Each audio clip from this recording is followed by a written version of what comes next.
On a Tuesday night in February 1979, the neon EAT sign above the Riverbend Diner in St. Louis buzzed like it was tired of keeping secrets.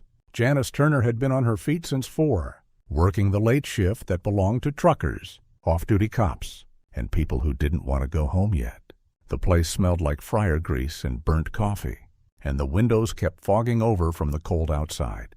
Every few minutes, the door would open and the winter would step in with someone's boots. Nothing about that night felt special at first. The jukebox in the corner swallowed quarters and spit out old songs with the same tired confidence. A couple argued in low voices over pancakes they never touched. A man in a stained work jacket fell asleep on his forearms and didn't wake when Janice refilled his mug. The highway beyond the parking lot hissed with passing tires, a steady sound that made the diner feel like a lit island in the dark. Janice wiped down the counter, stacked menus, and did the little mental math she always did when the room was half full. Who tips? Who doesn't? Who wants conversation? Who wants the world to leave them alone? That's when the new guy came in. Not dramatic, not suspicious, just a man in his mid-30s with a clean, forgettable face and a coat that had seen too many winters. He paused at the entrance the way people did when they were deciding whether to commit to coffee at midnight. Then he stepped inside and let the door latch behind him without looking back. "Evenin'," Janice said. Default friendly. He nodded like he'd been raised to be polite, and his eyes moved across the room, slow, casual, the same way Janice's did when she was counting open tables. He didn't stare at anyone long enough to be rude. He didn't do anything that would stick in a story. "Just you?" she asked. "Just me," he said. "Booth or counter?" He hesitated, then gave the kind of request Janice heard 100 times a week. "Booth, if that's okay, somewhere a little quiet."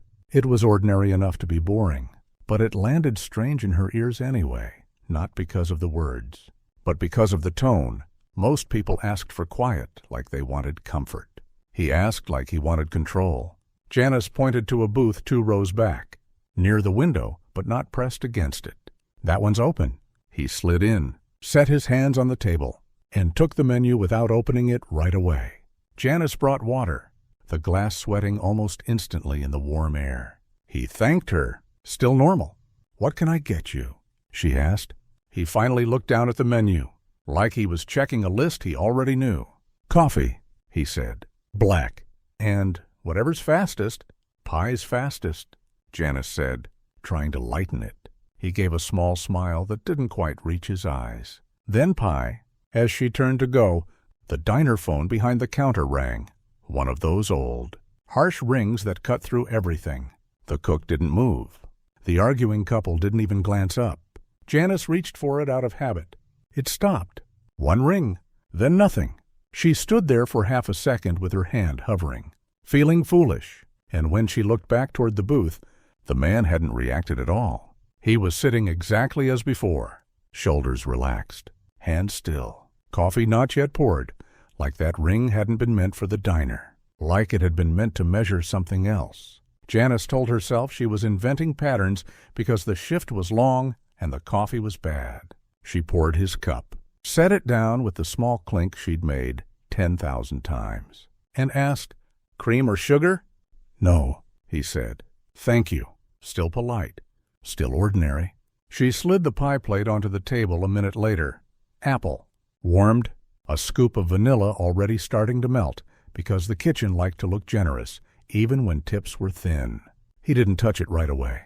Instead, he placed the fork carefully on the napkin, straightened it, then laid his right hand beside the plate like he was making sure the table had no surprises. Janice walked back to the counter and started wiping the same clean spot again. The arguing couple paid and left. The sleeping man in the work jacket finally woke, blinked like he'd been underwater, and asked for the check without looking at the menu. A normal night? Then the man in the booth did something that shouldn't have mattered. He lifted his eyes, not to her, not to the door, but to the back corner of the diner where the payphone hung on the wall under a faded poster advertising cigarettes. He looked at it the way people looked at a clock when they were waiting for a bus. A minute passed. He took 1 sip of coffee. Another minute. He glanced at the phone again. Janice had a strange, Quiet thought. He wasn't here to eat. He was here to be somewhere, and the diner was just the container. She delivered 2 orders of burgers, refilled ketchup bottles, and tried to shake it off. In diners, people came for all kinds of reasons that weren't food. Breakups, goodbyes, deals, loneliness, but they usually wore their reasons on their faces. This man wore nothing. At 12:18, the payphone rang. It wasn't the diner phone behind the counter. It was the payphone on the wall, sharp and metallic, loud enough that the cook looked up from the grill for the first time in an hour. Nobody moved at first, not even Janice. People rarely called a payphone in a diner after midnight unless they were lost or desperate. The man in the booth didn't flinch. He didn't look surprised. He didn't look at Janice for permission. He simply stood, as smooth as if he'd been waiting for a cue in a play, and walked toward the back corner. Janice watched him without meaning to. He lifted the receiver, listened, said nothing. Then, quietly, "Yes?" A pause. "2?" he said. Another pause. "Corner." He hung up and returned to his booth with the same measured calm. Sat down, picked up his fork, took his first bite of pie.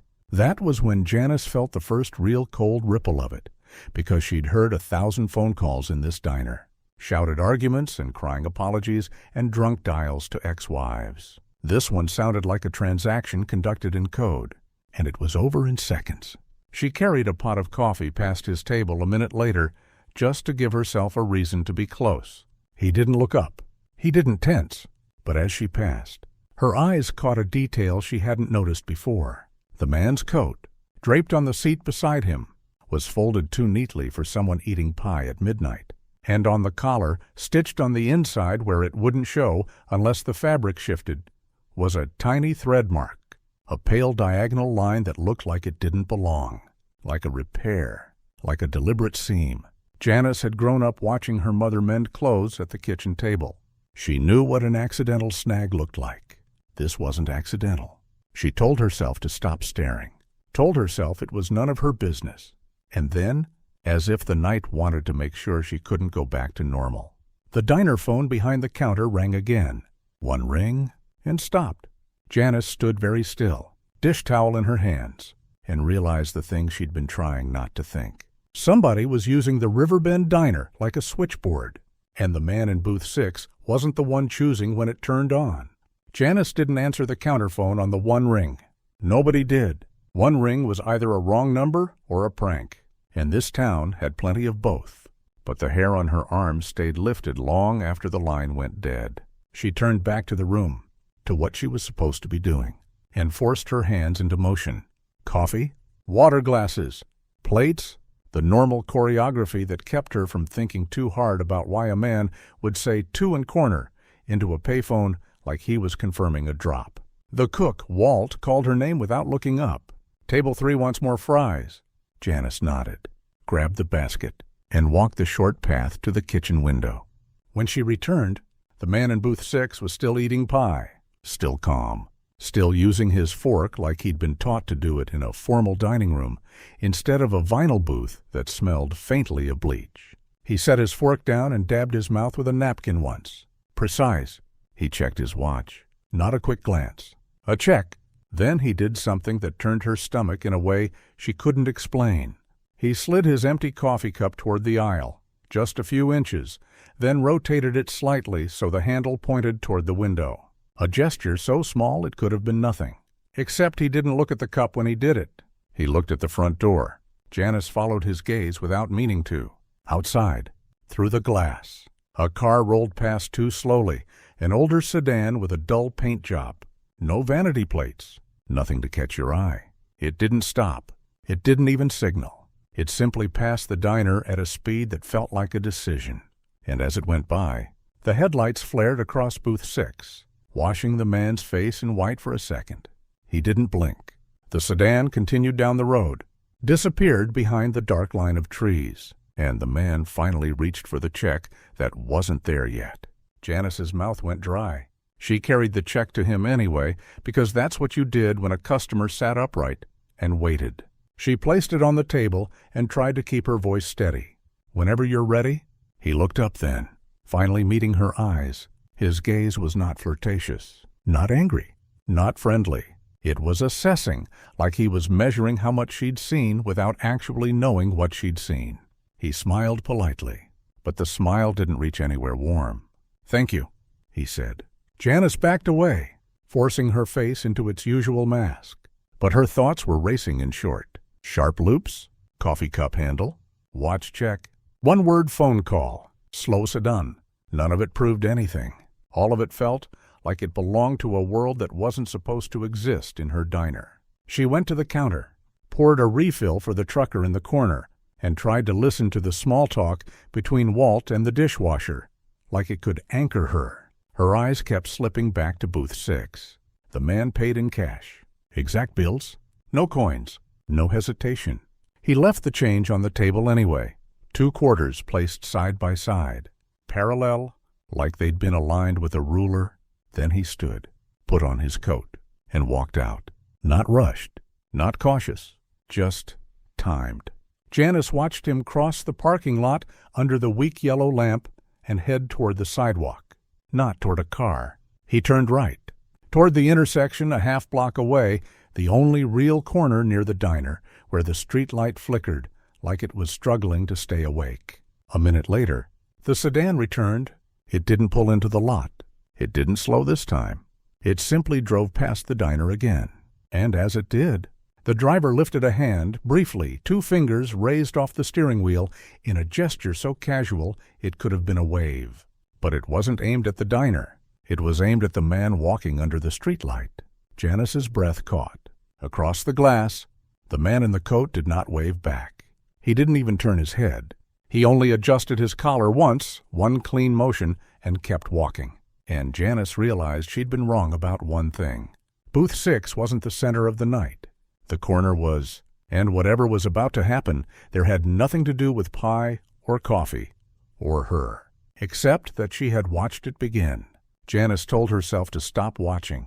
That's what you did in a small town. You didn't stare at things you didn't understand, and you didn't invent meanings for movements that could be explained by habit, coincidence, nerves. But her eyes kept drifting back to those 2 quarters. They sat on booth 6's tabletop like a leftover sentence. Too neat, too intentional. Not a tip, an arrangement. She wiped the counter with the same small circle 3 times, then finally walked over and pretended she was just clearing dishes. The quarters were cold when she touched them. Real? Ordinary. She slid them into her apron pocket anyway, because leaving them there felt like leaving a message unread. Outside, the man in the coat had reached the corner. He paused beneath the streetlight that flickered, its glow stuttering over his shoulders like a faulty projector. For a second, he looked like he was waiting for a crosswalk signal that didn't exist. Then a second figure approached from the opposite direction. Not rushed, not wary, a man in a dark knit cap, hands in his pockets, strolling with the unhurried rhythm of someone out for air. They didn't greet each other. They didn't slow like friends. They only overlapped at the corner for one breath, 2 bodies sharing the same square of light. And in that thin overlap, the man in the cap's hand came out of his pocket, low and quick. Janice didn't see an object. She saw the shape of a transfer, the cap man's fingers closing and opening, the coat man's wrist flexing once, an exchange too small for the brain to label, but too precise for the gut to ignore. A brush pass. She didn't have that word. She didn't need it. She felt it the way she felt a near miss on the highway. The sudden awareness that something just happened inches from disaster and nobody honked. The coat man kept walking without turning around. The cap man continued the other direction and never looked back. Janice stood frozen behind the diner's glass, a waitress holding a damp rag like it mattered, her heart pounding as if she'd been the one who'd taken something. The bell over the diner door jingled. A customer came in, teenage couple, red cheeks from cold, laughing too loudly. The warmth of their noise hit Janice like a slap. The world snapped back into its normal colors. "Table," she heard herself say. They slid into booth 2 and started talking about a movie.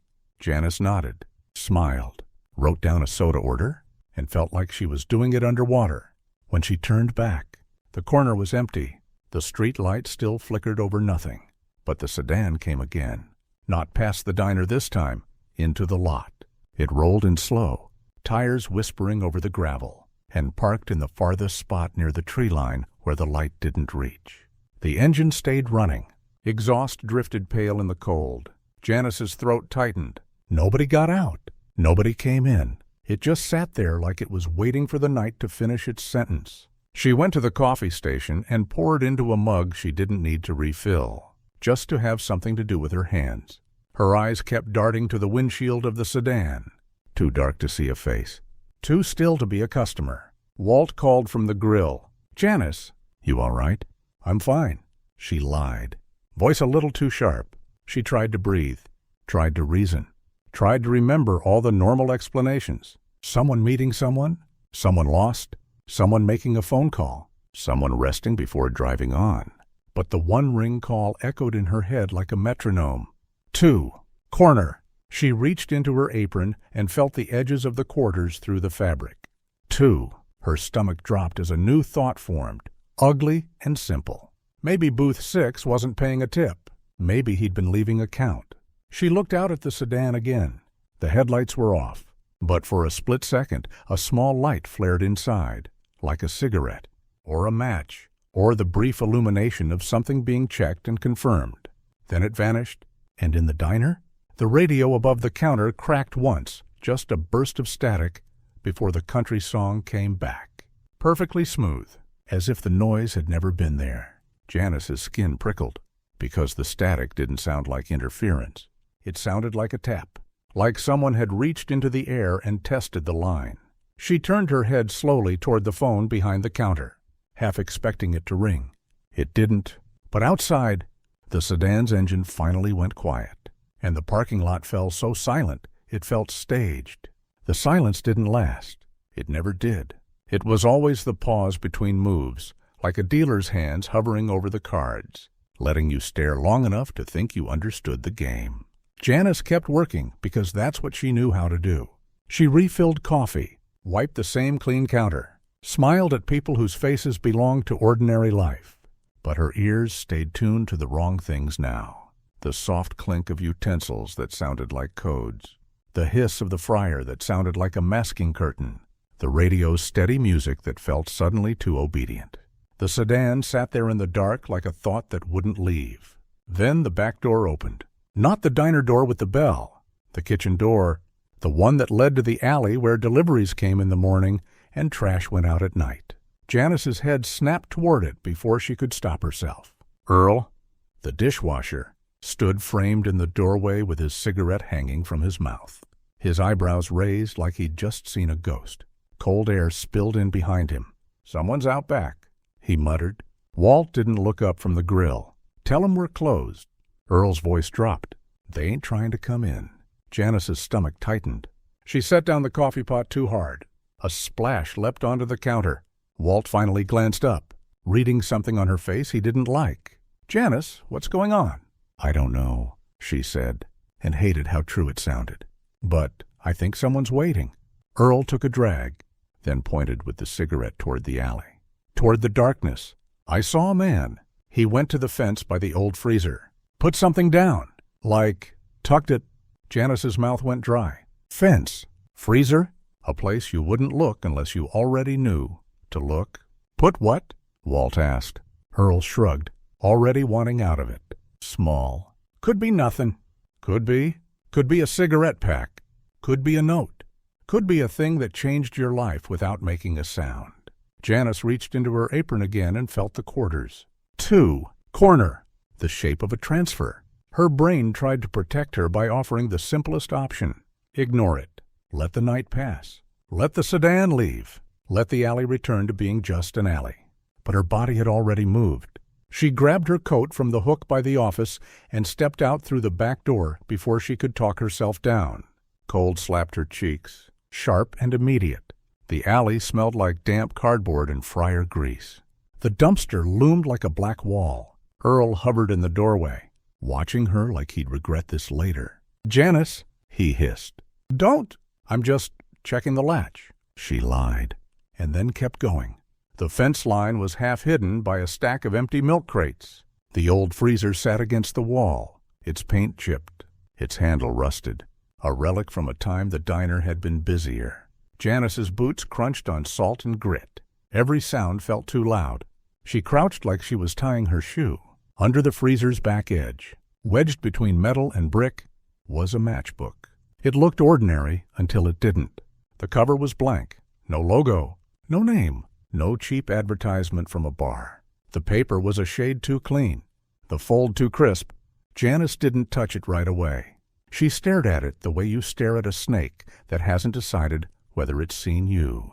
Across the lot, the sedan's interior light flashed on again, one thin blink, and went off. A signal? Her pulse spiked so hard she could feel it in her teeth. Someone was watching the alley. Not casually, not vaguely, specifically.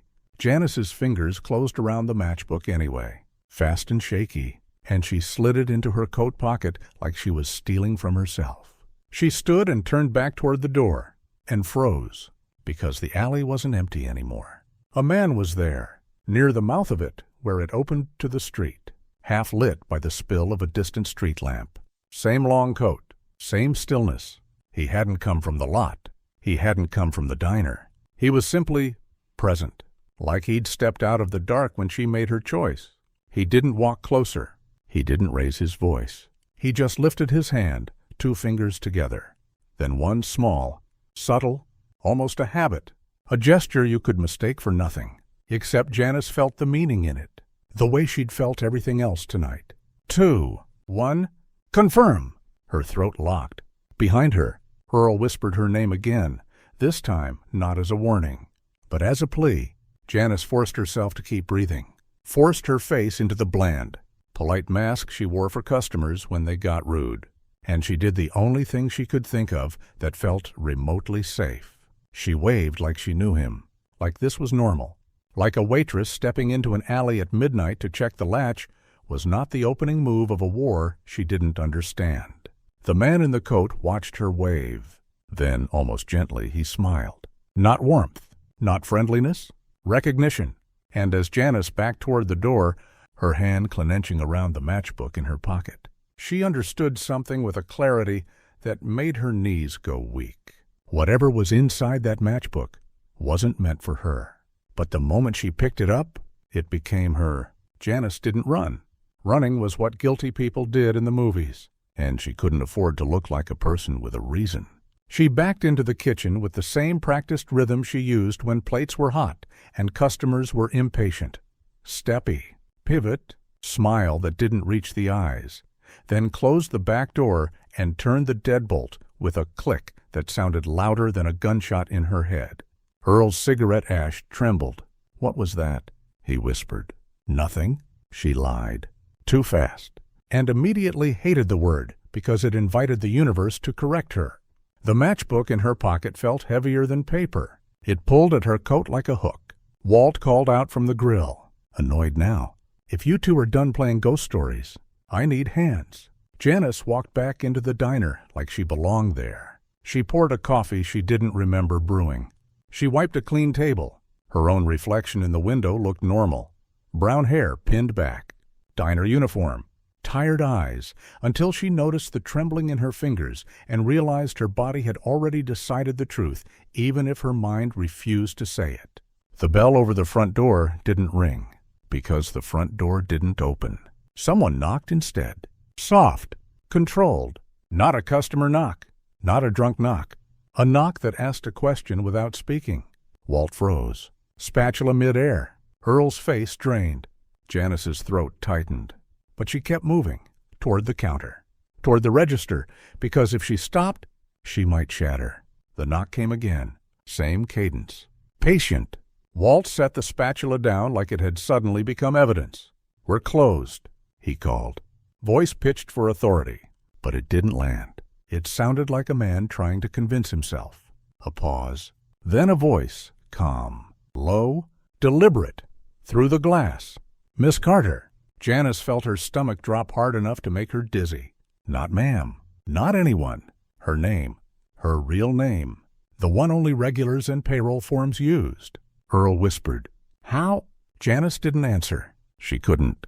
Her mind flashed to the sedan. To the alley? To the man's smile. Recognition. not friendliness, and the sick certainty that she'd been watched long enough for someone to learn small, boring facts about her life. The voice came again. "Miss Carter, we need you to open the door." "Now?" Walt looked at her, eyes wide. "You know him." "No," Janice breathed. The word came out thin. "I don't." Another pause.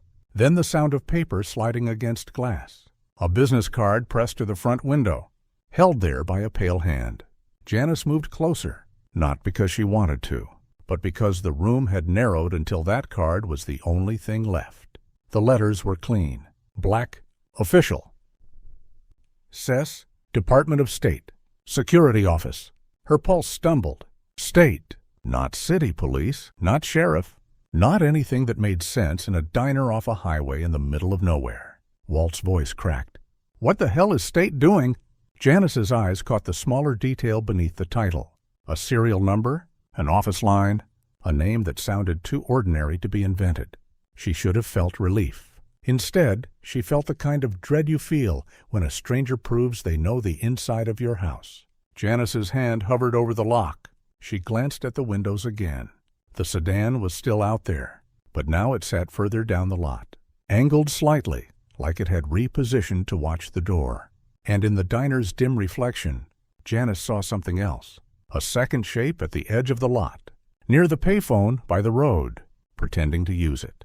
Two watchers, two different scripts. Fog of war tightened until she could barely breathe. Walt stepped toward her, protective without knowing how to be. "Janice? Don't!" The voice outside softened, almost gentle, which was somehow worse. "Miss Carter, you picked up something that doesn't belong to you. If you don't open the door, the next person who knocks will not be asking." Janice's fingers went cold, because he wasn't threatening her. He was describing procedure. She unlatched the door slowly, exactly the way her instincts begged her to. No sudden movements, no standing in the center of the doorway, no giving anyone a clean angle. The door opened a few inches. A man stood there in a plain coat, hair neat, hands visible, eyes sharp but not panicked. He held up the badge just enough to be seen, just long enough for the metal to catch the light, then lowered it again like he was trained not to flash it for anyone else watching. "Miss Carter," he said quietly, stepping inside as if he'd been invited. "My name is Thomas Keene. We need to talk, and we need to do it before whoever's in that car decides you're a problem worth solving." Janice's mouth went dry. Keene's gaze flicked once to her coat pocket. He didn't ask what she'd taken. He already knew. "Where is it?" he murmured. Janice swallowed. "And somewhere outside." The sedan's engine turned over, soft, controlled like the night itself had begun to move. Keene didn't touch her, but he moved close enough that Janice could smell winter on his coat. Cold air, gasoline, and something like stale paper, as if he lived in file folders. He kept his voice low and his body angled so anyone watching through the glass would see only a man speaking to a waitress about a bad cup of coffee. "Give it to me," he said, eyes still on hers. "Not here. Not in the light." Walt's hands curled into fists. "Buddy, you don't just walk into my place and—" Keene cut him off with a look that wasn't rude, just final. "Sir, I'm trying to keep your employee alive." Alive. That word landed in the diner like dropped silverware. Janice's fingers slipped into her pocket and closed around the matchbook. She didn't pull it out yet. She watched the windows, the reflections, the shapes moving outside like shadows with agendas. The sedan had rolled forward a few feet, just enough to be closer without looking like it was coming closer. The man at the payphone had stopped pretending to dial. He was watching now. Openly? Keene followed her gaze. "They're not KGB," he murmured. "Not directly." Janice's throat tightened. "Then who?" Keene's mouth barely moved. "Cutouts. Local intermediaries. People who do one job and don't ask why. The ones you can burn without burning the network." Earl made a small sound, like his lungs forgot the right order. Network. Keene looked at Earl as if measuring whether he'd run or freeze. "You work here too." Earl nodded, terrified. "Then listen carefully," Keene said. "No hero moves. No calling anybody. No sudden exits. If you have a phone line that reaches outside this building, it's already compromised." Janice's head snapped toward him. Compromised how? Keen's eyes flicked to the payphone outside, then to the ceiling like he could see through it. Because the people hunting that matchbook don't need to hear your words. They just need to know you're talking. Janice felt her stomach roll. She pictured the simplest things, wires, switches, routine, turning into weapons. She'd always thought danger arrived with violence, not with pattern. Keen leaned closer. You're going to hand it to me in the back hallway, out of sight of the windows. Then you're going to stay here and keep doing your job, like nothing happened. Walt's voice cracked. And what about them? He jerked his chin at the lot. That car's not going away. Keen's tone stayed calm. It will, one way or another. He nodded once toward the kitchen. Janice moved because movement was easier than thinking. She led him behind the counter, past the pie case, past the line where her normal life ended and the back hallway began. The air smelled like bleach and onions. Her shoes squeaked on tile. Every squeak felt like a signal. In the narrow corridor, Keen finally held out his hand. Janice hesitated, one last instinct screaming that giving it up meant surrendering whatever leverage she didn't even know she had. Janice, he said softly, and hearing her first name from a stranger again made something inside her recoil. That matchbook isn't a souvenir. It's a key, and the people outside will kill for it because it unlocks contact procedures they can't afford to lose. She slowly placed the matchbook into his palm. Keen didn't open it. He didn't need to. He slid it into an inner pocket like it was a live ember. Then he took a small object from his coat, no bigger than a pack of gum, and pressed it under the edge of the metal utility shelf. What's that? Janice whispered. Insurance, Keen said. For you. For me. For whoever thinks this diner is an easy place to clean up. He stepped away, then paused as if listening to something she couldn't hear. Not a voice, an absence. A timing. Now, he murmured. We give them something to read. They returned to the dining room. Keen walked straight to the front counter, picked up a laminated menu like a man about to complain about prices, and stood where the windows framed him perfectly. Walt stared as if Keen had lost his mind. Keen smiled, small, ordinary, and raised his hand in a friendly wave toward the parking lot. It looked like nothing, but it wasn't a wave. It was a signal. Outside, the sedan didn't move for 2 long seconds. Then, abruptly, it backed out, fast. Too fast to look casual, and turned onto the highway like it had just been told it was late for something. The payphone man dropped the receiver and followed, walking hard, head down. Janice's breath caught. What did you do? Keen didn't answer her right away. He watched until the taillights disappeared, then turned his eyes back to the diner, back to its normal ugliness, its fluorescent hum, its cracked vinyl booths. And for the first time, he looked tired. I told them, he said quietly, that if they stay, they'll be seen by people who don't forget faces. Janice swallowed. People like you. Keen's mouth twitched, not a smile. A calibration. People who don't work for tips. Walt exhaled like he'd been underwater. Earl sank into a chair, shaking. Janice leaned against the counter because her knees had stopped cooperating. So? It's over. Keen's eyes held hers for a beat too long. No, he said. Now it begins. He reached into his coat and produced another matchbook, identical in size, identical in color, and placed it on the counter with 2 fingers. Tomorrow, he murmured, you'll see someone come in and order something they don't actually want. They'll sit in a place that doesn't make sense, and you'll think it's a coincidence. His voice dropped. It won't be. Janice stared at the matchbook like it was a fuse. Why me? Keen's answer was almost gentle. Because you did what most people don't. You noticed, and in this kind of war, that's how you survive. He turned to leave, then paused at the door. The bell above it still didn't ring. He held it steady so it wouldn't before he stepped into the night. He glanced back once. If anyone asks, he said, you never saw me. Then he was gone, swallowed by the parking lot's darkness, leaving Janice with a diner full of ordinary things that no longer felt ordinary at all, and the sick understanding that the most dangerous traps weren't the ones that looked like traps. They were the ones that looked like Tuesday.